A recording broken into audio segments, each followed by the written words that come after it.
Il est des lieux où meurt l'esprit pour que naisse une vérité qui est sa négation même. Lorsque je suis allé à Djémila, il y avait du vent et du soleil, mais c'est une autre histoire. Ce qu'il faut dire d'abord, c'est qu'il y régnait un grand silence lourd et sans fêlure, quelque chose comme l'équilibre d'une balance. Des cris d'oiseaux, le son feutré de la flûte à 3 trous, un piétinement de chèvres, des rumeurs venues du ciel, autant de bruits qui faisaient le silence et la désolation de ces lieux. De loin au loin, un claquement sec, un cri aigu, marquait l'envol d'un oiseau tapi entre les pierres. Chaque chemin suivi, sentier parmi les restes des maisons, grande rue d'allées sous les colonnes luisantes, forum immense entre l'arc de triomphe et le temple sur une éminence, tout conduit au ravin qui borne de toutes parts Djémila, jeu de cartes ouvert sur un ciel sans limite. Et l'on se trouve là, concentré, mis en face des pierres du silence, à mesure que le jour avance et que les montagnes grandissent en devenant violettes.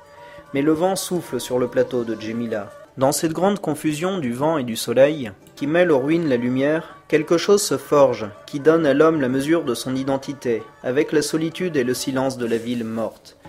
Il faut beaucoup de temps pour aller à Djémila. Ce n'est pas une ville où l'on s'arrête et que l'on dépasse. Elle ne mène nulle part et n'ouvre sur aucun pays. C'est un lieu d'où l'on revient. La ville morte est au terme d'une longue route enlacée qui semble la promettre à chacun de ses tournants et paraît d'autant plus longue. Lorsque surgit enfin sur un plateau aux couleurs éteintes, enfoncé entre de hautes montagnes, son squelette jaunâtre comme une forêt d'ossements, Djémila figure alors le symbole de cette leçon d'amour et de patience qui peut seule nous conduire au cœur battant du monde. Là, parmi quelques arbres, de l'herbe séchée, elle se défend de toutes ces montagnes et de toutes ces pierres contre l'admiration vulgaire, le pittoresque ou les jeux de l'espoir. Dans cette splendeur aride, nous avions erré toute la journée. Peu à peu, le vent, à peine senti au début de l'après-midi, semblait grandir avec les heures et remplir tout le paysage. Il soufflait depuis une trouée entre les montagnes, loin vers l'est, accourait du fond de l'horizon et venait bondir en cascade parmi les pierres et le soleil. Sans arrêt, il sifflait avec force à travers les ruines, tournait dans un cirque de pierre et de terre, baignait les amas de blocs grêlés, entourait chaque colonne de son souffle, et venait se répandre en cris incessants sur le forum qui s'ouvrait dans le ciel. Je me sentais claquer au vent comme une mâture, creusée par le milieu, les yeux brûlés, les lèvres craquantes. Ma peau se desséchait jusqu'à ne plus être mienne. Par elle, auparavant, je déchiffrais l'écriture du monde. Il y traçait les signes de sa tendresse ou de sa colère. Le réchauffement de son souffle d'été ou le mordant de ses dents de givre, mais si longuement frotté du vent, secoué depuis plus d'une heure, étourdi de résistance, je perdais conscience du dessin que traçait mon corps. Comme le galet verni par les marées, j'étais poli par le vent, usé jusqu'à l'âme. J'étais un peu de cette force, selon laquelle je flottais.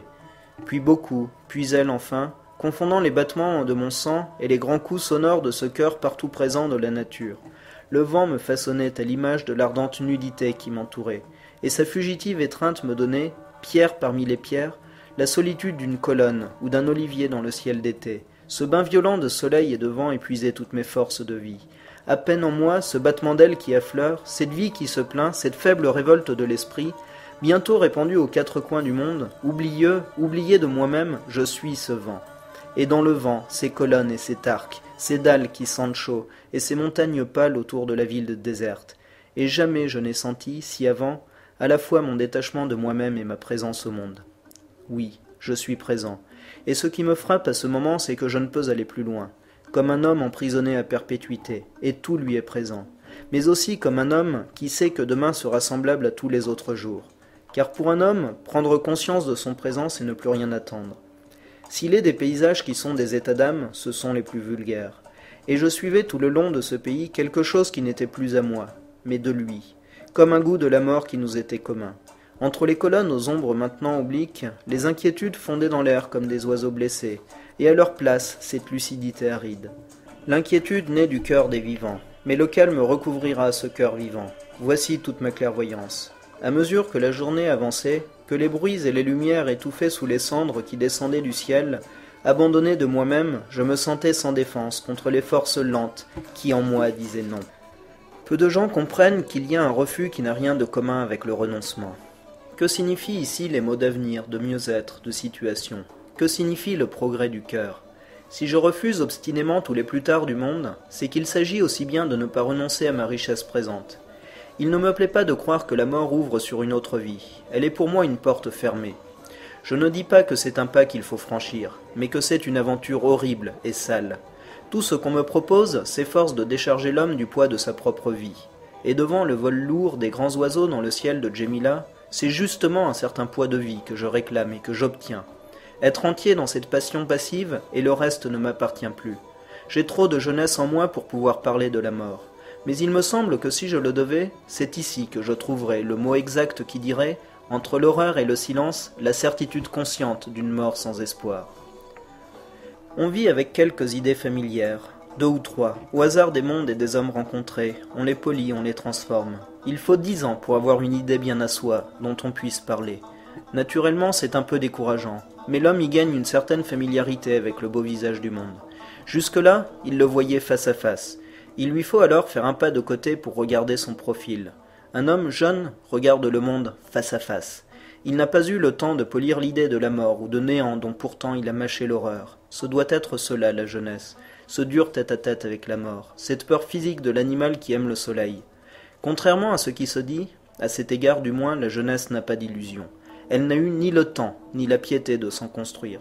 Et je ne sais pourquoi, devant ce paysage raviné, devant ce cri de pierre lugubre et solennel, Djémila, inhumaine dans la chute du soleil, devant cette mort de l'espoir et des couleurs, j'étais sûr qu'arrivés à la fin d'une vie, les hommes dignes de ce nom doivent retrouver ce tête-à-tête, renier les quelques idées qui furent les leurs, et recouvrer l'innocence et la vérité qui luit dans le regard des hommes antiques face à leur destin. Ils regagnent leur jeunesse, mais c'est en étreignant la mort. Rien de plus méprisable à cet égard que la maladie. C'est un remède contre la mort, elle y prépare.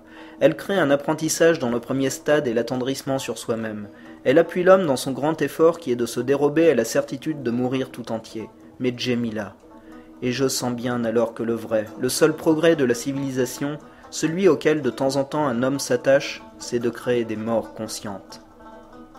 Ce qui m'étonne toujours, alors que nous sommes si prompts à raffiner sur d'autres sujets, c'est la pauvreté de nos idées sur la mort. C'est bien ou c'est mal, j'en ai peur ou je l'appelle, qu'ils disent. Mais cela prouve aussi que tout ce qui est simple nous dépasse. Qu'est-ce que le bleu et que penser du bleu? C'est la même difficulté pour la mort. De la mort et des couleurs, nous ne savons pas discuter. Et pourtant, c'est bien l'important, cet homme devant moi, lourd comme la terre, qui préfigure mon avenir. Mais puis-je y penser vraiment? Je me dis, je dois mourir, mais ceci ne veut rien dire, puisque je n'arrive pas à le croire et que je ne puis avoir que l'expérience de la mort des autres. J'ai vu des gens mourir. Surtout, j'ai vu des chiens mourir. C'est de les toucher qui me bouleversait. Je pense alors, fleurs, sourires, désir des femmes, et je comprends que toute mon horreur de mourir tient dans ma jalousie de vivre.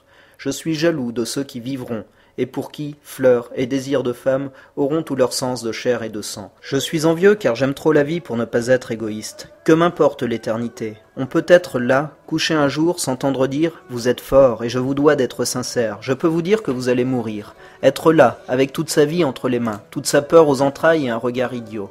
Que signifie le reste? Des flots de sang viennent battre à mes tempes et il me semble que j'écraserai tout autour de moi. Mais les hommes meurent malgré eux, malgré leur décor. On leur dit « quand tu seras guéri » et ils meurent. Je ne veux pas de cela, car s'il y a des jours où la nature ment, il y a des jours où elle dit vrai. Djémila dit vrai ce soir, et avec quelle tristesse et insistante beauté. Pour moi, devant ce monde, je ne veux pas mentir ni qu'on me mente. Je veux porter ma lucidité jusqu'au bout, et regarder ma fin avec toute la profusion de ma jalousie et de mon horreur. C'est dans la mesure où je me sépare du monde que j'ai peur de la mort, dans la mesure où je m'attache au sort des hommes qui vivent, au lieu de contempler le ciel qui dure. Créer des morts conscientes, c'est diminuer la distance qui nous sépare du monde, et entrer sans joie dans l'accomplissement, conscient des images exaltantes d'un monde à jamais perdu. Et le chant triste des collines de Djémila m'enfonce plus avant dans l'âme l'amertume de cet enseignement. Vers le soir, nous gravissions les pentes qui mènent au village, et, revenus sur nos pas, nous écoutions des explications. Ici se trouve la ville païenne, ce quartier qui se pousse hors des terres, c'est celui des chrétiens, plus tard. Oui, c'est vrai, des hommes et des sociétés se sont succédés là. Des conquérants ont marqué ce pays avec leur civilisation de sous-officiers. Ils se faisaient une idée basse et ridicule de la grandeur et mesuraient celle de leur empire à la surface qu'ils couvraient. Le miracle, c'est que les ruines de leur civilisation soient la négation même de leur idéal. Car cette ville squelette, vue de si haut dans le soir finissant et dans les vols blancs des pigeons autour de l'arc de triomphe, n'inscrivait pas sur le ciel les signes de la conquête et de l'ambition. Le monde finit toujours par vaincre l'histoire. Ce grand cri de pierre que Djémila jette entre les montagnes, le ciel et le silence, j'en sais bien la poésie. Lucidité, indifférence, les vrais signes du désespoir ou de la beauté. Le cœur se serre devant cette grandeur que nous quittons déjà.